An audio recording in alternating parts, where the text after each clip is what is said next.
can fly.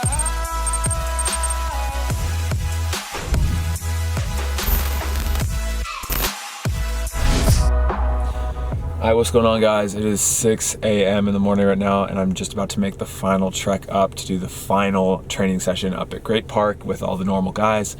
Today is going to be a little bit lighter, like I said, because I leave for Tulsa tomorrow. So it's just going to be like a lot of games, a lot of two-touch, a lot of like rondos, hopefully, if we have numbers.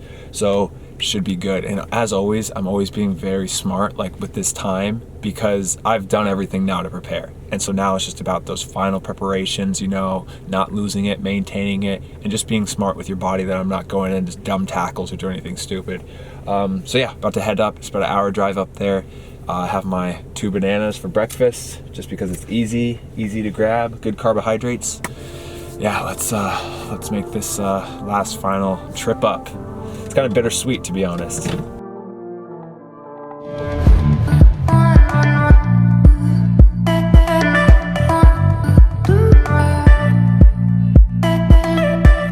What's going on, guys? Welcome to the video. So this morning, Sam and Rafa and Zach and Armando and all the normal guys, we came out here and had a really good training session, and then it was like about 2 hours, and then we just wanted to get some extra technical work. Obviously, like always, Sam has a YouTube channel, and we're gonna kind of talk all about that, about like how he started on social media and everything. So now we'll overlay some of the training that we did, and I just want to kind of get into Sam's story. So born in England, yeah. And then, so how was your youth career going up from like when you started playing soccer until you decided to make the move to America? Where were you playing? So I basically played for my local team. I started playing soccer in an environment when I was 9, so that's kind of late. I played, and then straight away I played U11 as a under 9, so I was, I think, 8 or 9 when I played for my local team. It was called Drayton Grange. Before that I was just playing, you know, in the park when I was younger. You know, now kids are starting super young, but so I started when I was 9. I played for my local team for a couple of years, and then I went to Rushden and Diamonds, which was it was probably on the brink of how far I could go, but my mum took me there twice a week, Tuesday and Thursdays, and we would play on the weekend. This was far away, probably a 45-minute drive after school on Tuesday and Thursday. So it was a lot for us, but I went there every week. I did really well, and I stayed with Rushden until I was 16, when it came to and again, I was in the elite. I wasn't in the academy, but there was, I don't know if you've heard of exit trials in England, but I went to an exit trial where there was players from Fulham, and they moved me because I was training with the under 18s then as a 15-year-old for about a month. I had about a month trial, I think, and they took me to the exit trial. I did really well. Like I said, players were there released from Fulham and all these big teams, and I played games against QPR with the actual academy, with, you know, youth international players, and I scored a goal against QPR actually. This is like, but I didn't play, I played like 15 minutes, and I still didn't feel like I was getting a look in. I didn't know people there. It's not all about ability, you know. Sometimes it's a little bit cliquey, and I always felt that with Rushden. So whether or not I got out of fair scoop or not, that didn't work out. And then when I was 16, I think it was, I went and started playing men's. So I came back from Rushden, played a little bit of time with Daventry Town, it turned into there, where I played in as a 17-year-old. I played in a Midland Floodlit League, which is a very good league. Really good teams in there. Like just as there was a league made where West Bromwich Albion were in that league, the Premier League team, the league above. So I played in that for a while, and then I started playing men's football. So when I was 16, 17, I was playing against 30-year-old men. I was making a little bit of money. How was that transition from going to youth soccer to playing against full-grown? That was a rude awakening for sure, but I'd been playing Sunday League when I was young anyway, so I knew all the boys, and some of them played for a Saturday team. That was very hard, but it really toughened me up as a player. I used to get kicked around, you know. I was a skillful little, I played on the wing then and a little bit in midfield and striker, so I would get kicked to. Did you have to adjust your speed of play? Like, did you notice that? Or yes, for sure. Even with players in my team, if I would mess around with the ball, in England it's like, I'm sure you played with English players, it's very effing and blinding, get the ball out, play quicker, and they're on you. And especially if you're taking a lot of touches, they come in. And but it's all in good heart, you know. You can take it one of two ways. You can shy away, and that can break you as a person, or you can think, oh, you know, this is gonna help me, and I'm gonna let this help my game and take it on board, which is what I did. So you were playing men's league then, and then you went and got an opportunity in America. Is that the exact? That was pretty much, I played that for about a year or so, and then I went to an open trial. My mum took me there. never thinking that I'd actually go to America. She Yeah. always says to me now, if she thought I'd have stayed here, she jokes, but she never would have took me in the first place. So she's the one who basically sent you off and yeah, basically, and I went to, it was at QPR again, which was in London. There was a bunch of players, and it turns out I did really well in the game. I scored like a 25-yard goal, and within a couple of weeks I had an offer to go to New Mexico Division 2, which is what I did. I took it, and I mean the rest is history, really. And I have a lot of people, a lot of kids are always asking about that, help to do that, to try to go and play over in America. Open trials are always tough, but like obviously they work, sometimes. I mean, looking back, obviously back then I didn't know anything, but with all the information out there right now, I went through a company, should I mention it? Yeah, you can mention so it. So the company I originally came out with was called First Point USA. I'm not sure if they're still running or how it works, but basically it was for English players that wanted to go and play in the US. So you pay them a consultancy fee. I can't remember what it was, but it was expensive. My grandma paid for it for me because it's like thousands of dollars. I think it was like £900 or something like that. So that's a lot of money, and this is back in 2009. So my family didn't have that type of money. Yeah. So my grandma put up the money, but it worked for me. There was players that were in that program. One of my friends, for example, who I actually got a scholarship to go to New Mexico. So I moved after my freshman year, but my buddy came out with me. He didn't have a scholarship at the time, but this guy is a higher level player than me. Yeah. And that's why I went to New Mexico recently. He's still there. Okay. But so we came out together. He didn't get recruited at the trial days. We were both there, and we recognised we were the strongest players, and we got along as friends. We became friends. And so I said to the coach that signed me, hey, this guy's brilliant, please bring him. And he brought him. So I got this guy a scholarship to Eastern New Mexico, and basically how it worked was he was ineligible for some reason, and he basically left after a couple of weeks. So that was another thing which was very hard for me. I came out, I was 18 years old, never been to the United States. I was in New Mexico, which was like, it wasn't like, Irvine, California is a very, not backward, but just an old town, and it's a lot different than, it was so different. And then so my buddy left me after 2 weeks, so I was like, Jesus, this is tough. And then he ended up going back and graduating when I left the second year. So it's weird how it works out. And then so you're at New Mexico, and then where'd you leave to? Where'd you go? So why did you leave? So as a freshman, I was ineligible for a little bit of the season. The NCAA found out that I was paid in England, so or I received some kind of reimbursement for something. So I wasn't allowed to play for half the season. So looking back, I probably should have redshirted, but the coach played me as a striker. I played against West Texas A&M, one of my first games, one of the biggest NCAA D2 teams in the country. Basically what happened was the team injuries happened, and I didn't have the role that he recruited me to play. It wasn't there. So at the end of the season, he basically cut my scholarship. He said I was a better centre midfielder, and he had like 8 centre midfielders. So from there, I went to tryouts at Lubbock Christian, and I ended up going to, again, false promises. So I got offered a full ride at Lubbock Christian, which is a new pro. That's where Billy Forbes went. So I got offered a full scholarship there. Went to the trial day, did really well. He said, go to this junior college for a year, Western Texas, which is where I went, and I'll give you a full ride next year as a junior. Yeah. Didn't happen. But I went to Western Texas. That's where I went next. It was about 3 hours from New Mexico. We were one of the best junior colleges in the country. We were ranked 4, 5, 6. Kind of a heartbreaking season. We didn't make the national tournament on like the last second of the game in the last game, but a really good season. I scored 30 goals. We weren't playing 30 goals. Yeah, we weren't playing against the best opposition, but still, I scored 30 goals or something like that, and I was top 20 in the country for stats, and so I made my own highlight tape. Like I said, you can do this stuff yourself. I made my own highlight tape. We had the Brazilians film all the games. I sent it to hundreds and hundreds of coaches, got multiple offers. But like I said, I'm not from a wealthy family, so I got an offer from Bruton Parker, which is a very small college, and I took it because I had pretty much a full scholarship. So I took a scholarship early. Yes, could I have gone to a better school? Probably. Do I regret it? No, because at the time, I spoke to my parent, my mum, and she said, you should take this.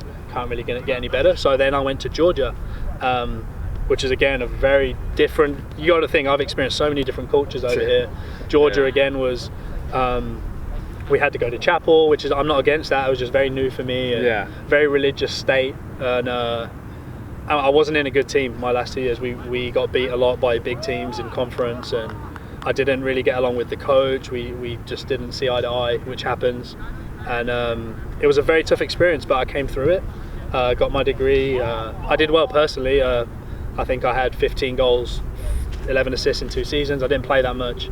So I did quite well considering. I got the MVP for the team in my senior year, and I did well. I made the best out of a tough situation.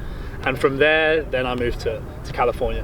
Fast forward to 2013 now. And what made you decide to move to California? I literally had a bag. I was 22. I just graduated college, and I was like, I want to explore more of America. You know, this has been a tough few years. And you've been in the center of America. I'd never been to the West Coast, so you've got to think. I came to California, and I was just like, this is unbelievable.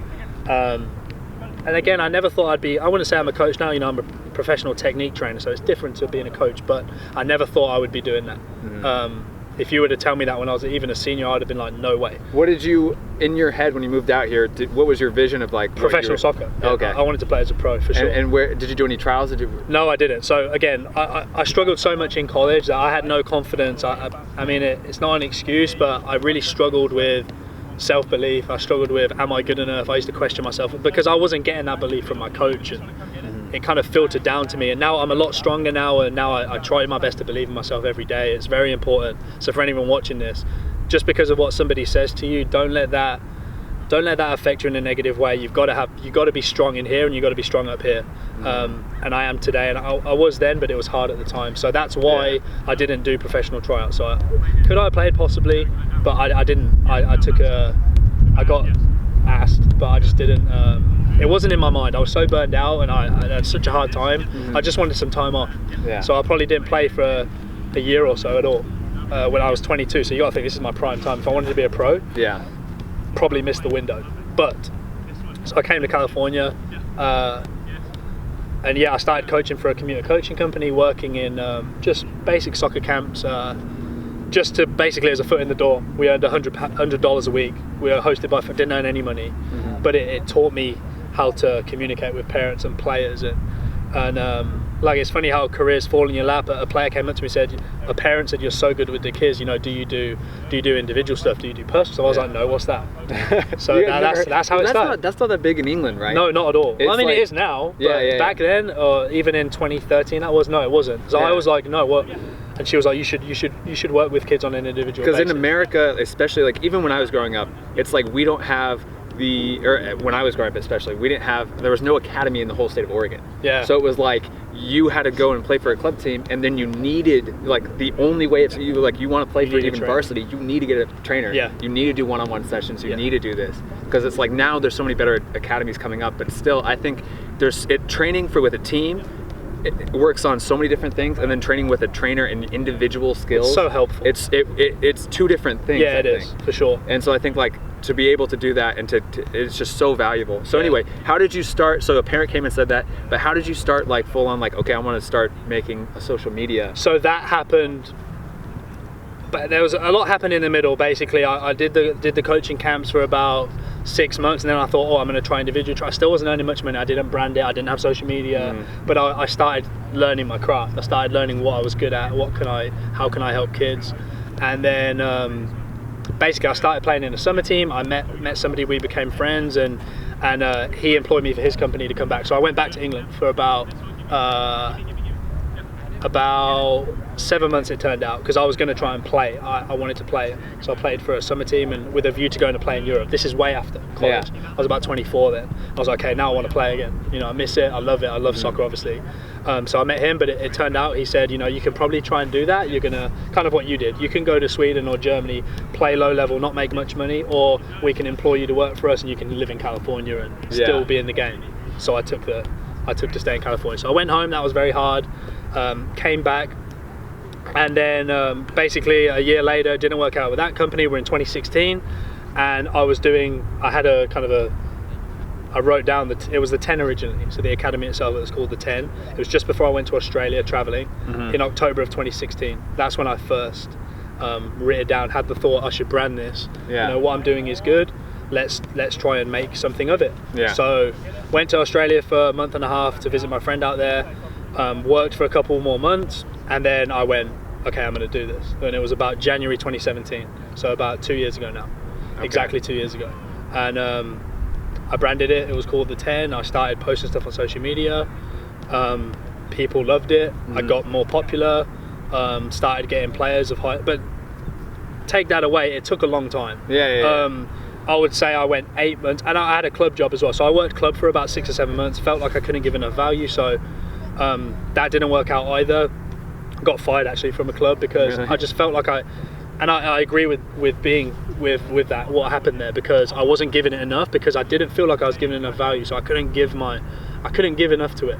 So I respected that, and then I still had the telling. I'm thinking, did I have the telling? I think it was. I lose track of time sometimes. But basically, it took me a long time to get some traction. I wasn't earning any money for like 8 months. I couldn't even put a roof over it. I was still living with a host family. I was probably making $1,000 a month. Yeah. Can't live on that. But I was doing Especially that. I was doing that for 8 months, and this is where people ask me, because in that 8 months, 99% of people would be like, oh, this ain't gonna work. Yeah. But I just kept going. I was like, I believe in this. I believe in what I'm doing, and eventually, it's gonna work out for me, and it did. You know, about 9 months past, 10 months, I really started getting some traction. A lot of players, and it became a full-time career for me now. And now I'm a full-time technique trainer. And I mean, yeah, I've been through a lot to get here, but all the stuff that I went through that was really difficult in my life, I wouldn't change none of it. Yeah. You know, it really gives me the right outlook.